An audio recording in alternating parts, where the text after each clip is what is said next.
Nah, pasrah itu harus total, karena pasrah itu tingkatannya ada 3 katanya. Yang pertama, pasrah seperti di hadapannya orang yang mewakilkan sesuatu.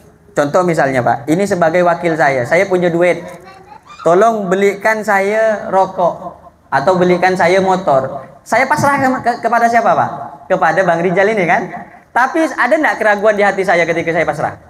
Kira-kira masih ada enggak? Masih ada. Kenapa kok masih ada? Karena masih ada kekhawatiran, jangan-jangan nanti duit saya masih dicepai ini kan. Ini tawakal juga, tapi tawakal paling rendah. Pasrah juga, tapi pasrahnya paling rendah. Nah, kemudian pasrah yang tingkatannya nomor 2 setelah ini adalah seperti anak kecil kepada ibunya. Bagaimana anak kecil kepada ibunya? Misalnya anak kecil nih, kalau digendong orang lain nangis enggak? Nangis, enggak percaya. Enggak percaya sama orang lain. Anak kecil ini Pak, pasti nangis. Kalau bangun tidur yang dipanggil bapaknya apa mamanya? Mama, mana mama? Bapak tak tahu. Bapaknya pergi jalan jauh, tak nangis, dia malah ketawa-tawa. Tapi kalau mamanya tak balik jak sehari Pak, nangis tuh anak Pak. Artinya apa? Dia saking yakinnya sama mama, pasrahnya sama mama. Ini tingkatan yang kedua. Dan yang tingkatan yang ketiga ini paling tinggi Pak. Seperti siapa? Seperti orang mati di hadapan orang yang memandikan. Kayak gitu model tawakal kepada Allah yang paling mantap. Bagaimana orang mati Pak? Digolekkan, dia diam. Dibaringkan, dia diam. Didudukkan, dia diam. Disiram, dia diam. Disiram kebanyakan air pun dia diam. Tak kira ngomong. Kebanyakan nih kau mandikan aku. Tak ada Pak. Ini namanya tawakal paling tinggi. Nah, kalau kita punya sifat yang seperti ini Pak, paling tak ada lah Pak. Paling tak adanya sifat yang seperti anak di hadapan mamanya tadi, itu paling minimal lah. Kalau tak mampu sekali tawakal yang tadi lah, seperti orang yang mempasrahkan kepada orang lain. Tapi kalau bisa seperti tawakalnya orang mati di hadapan orang yang memandikan. Artinya apa? Tidak pernah komplain apapun yang ditetapkan oleh Allah Subhanahu wa Ta'ala.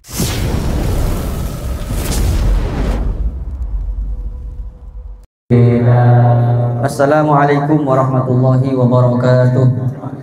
Alhamdulillah wassalatu wassalamu ala khairi khalqillah Sayyidina Muhammad ibni Abdillah wa ala alihi wa sahbihi wa mawala wa la hawla wa la quwwata illa billah. Amma ba'du. Hadratal muhtaramin al-aizza, para jamaah, para tamu undangan, wabil khusus sahibul bait Bapak Ismail sekeluarga, mudah-mudahan senantiasa dalam lindungan Allah Subhanahu wa Ta'ala, mendapatkan berkah dan syafaat dari baginda Rasulullah Muhammad sallallahu alaihi wasallam.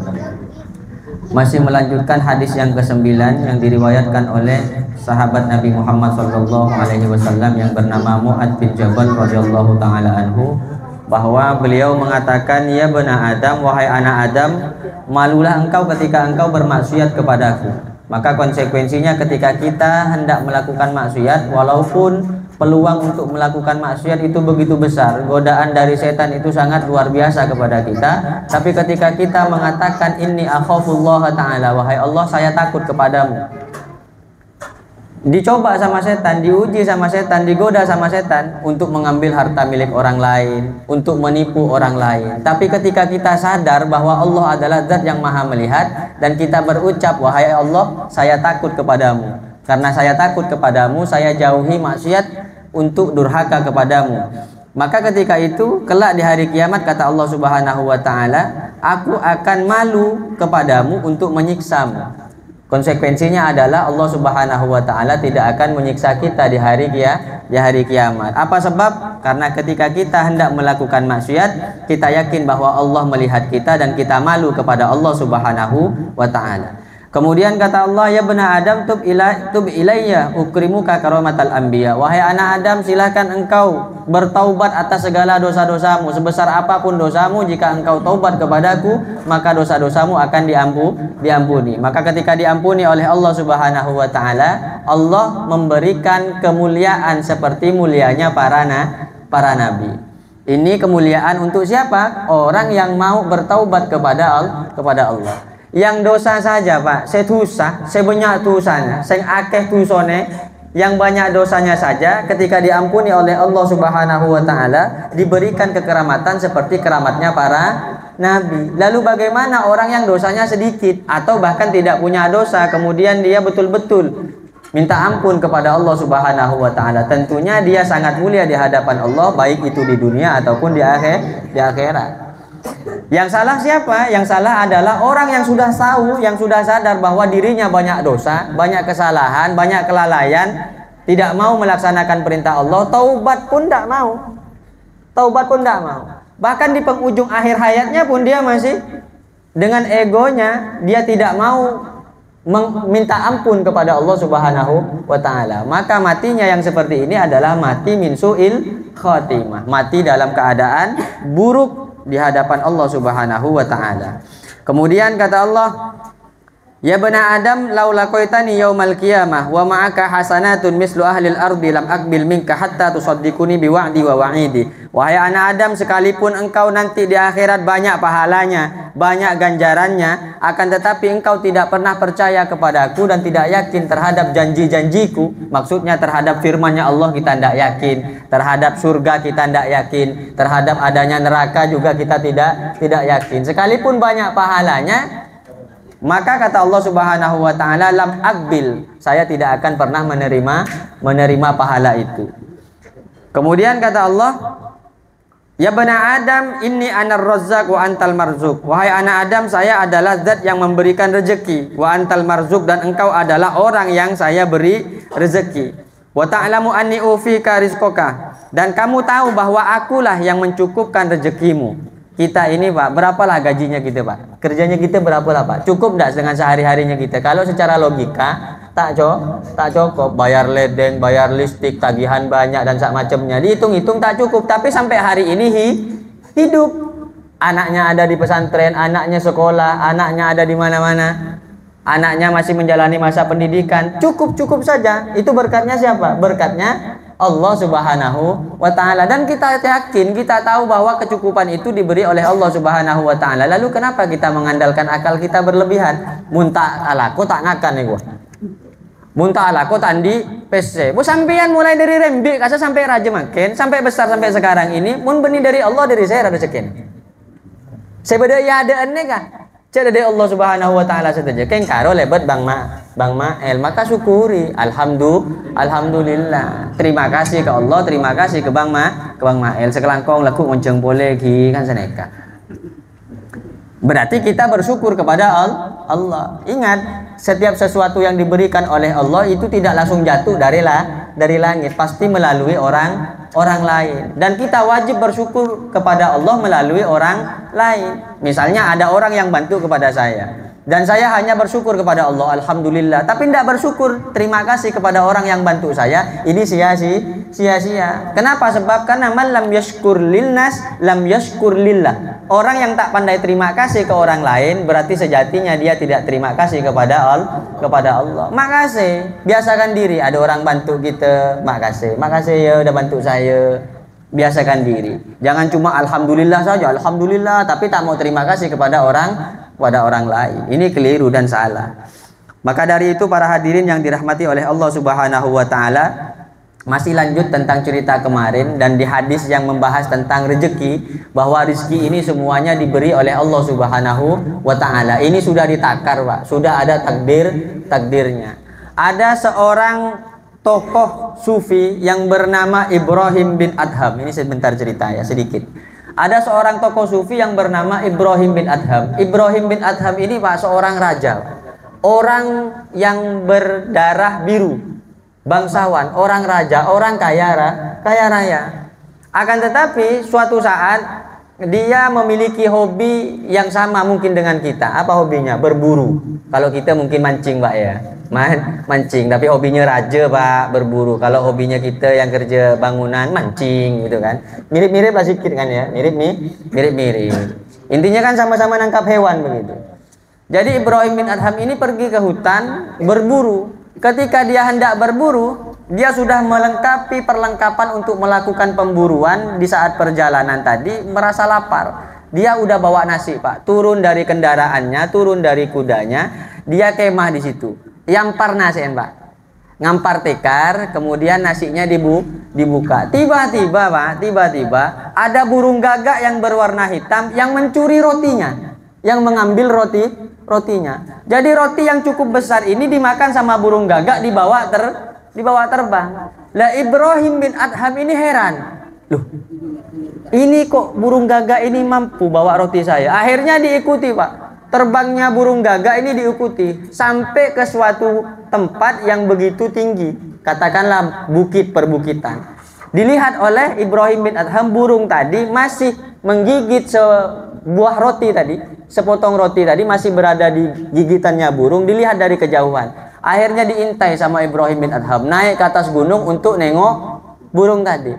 Ternyata, Pak, burung tadi, Pak, turun dari gunung, kemudian ada seorang yang terikat tangan dan kakinya. Orang yang terikat tangan dan kakinya ini, Pak, dikasih makan, disuap sama burung tadi. Ibrahim bin Adham ini heran, kok burung bisa punya pikiran, bisa punya akal seperti manusia, menolong orang lain. Yang ditolong orang yang tak bisa bergerak sama sekali, Pak. Tangan diikat, kaki diikat, Pak.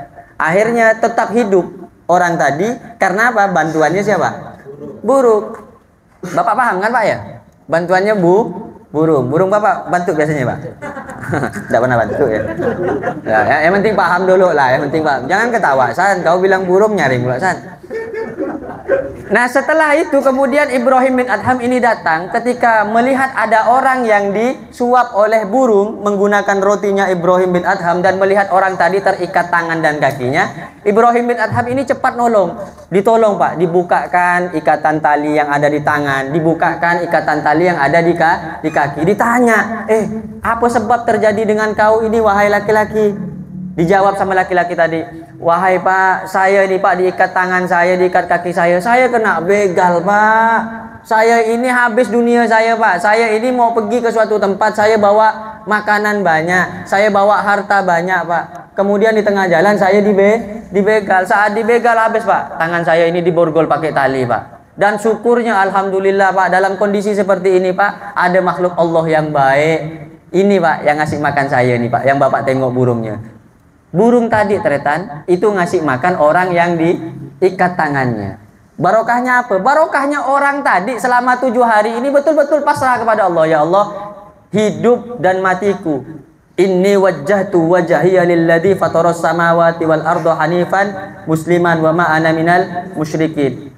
Inna sholati wa nusuki wa mahyaya wa mamati lillahi rabbil alamin. Ya Allah, hidupku dan matiku saya pasrah kepadamu. Ternyata ketika tawakal yang begitu tinggi ini ternyata ditolong oleh Allah Subhanahu wa taala. Dengan pertolongannya siapa? Burung, Pak. Hikmahnya apa dengan kejadiannya ini? Hikmahnya adalah kalau udah tidak mampu secara akal, Pak, tidak mampu secara logika, secara kekuatan, udah jangan dipaksakan. Itu bukan kekuatan kita, tapi kita harapkan kekuatan itu datang dari Allah Subhanahu wa taala. Mulai tak mampu udah peburu kepatu, kata orang Madura itu. Artinya tawakal. Letak mampu boleh lepakun. Lepayanu lepakun, lepada remah lepakun.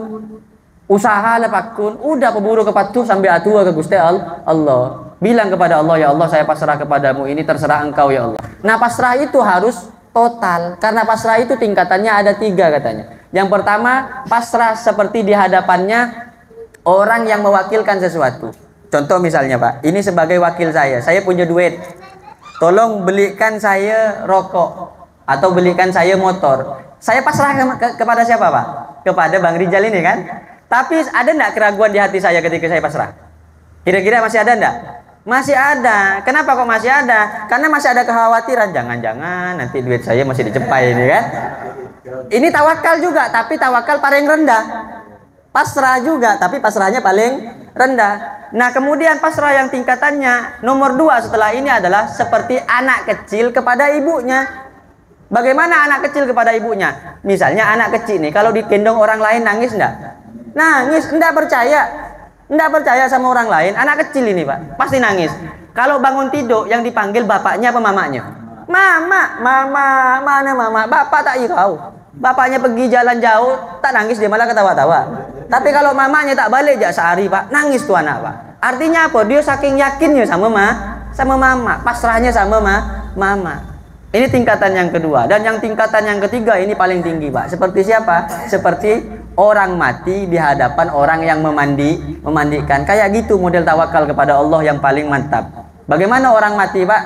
Digolekkan, dia diam. Dibaringkan, dia diam. didudukkan dia diam, disiram dia diam, disiram kebanyakan air pun dia diam, tak kira ngomong. Kebanyakan nih kau mandikan aku, tak ada Pak.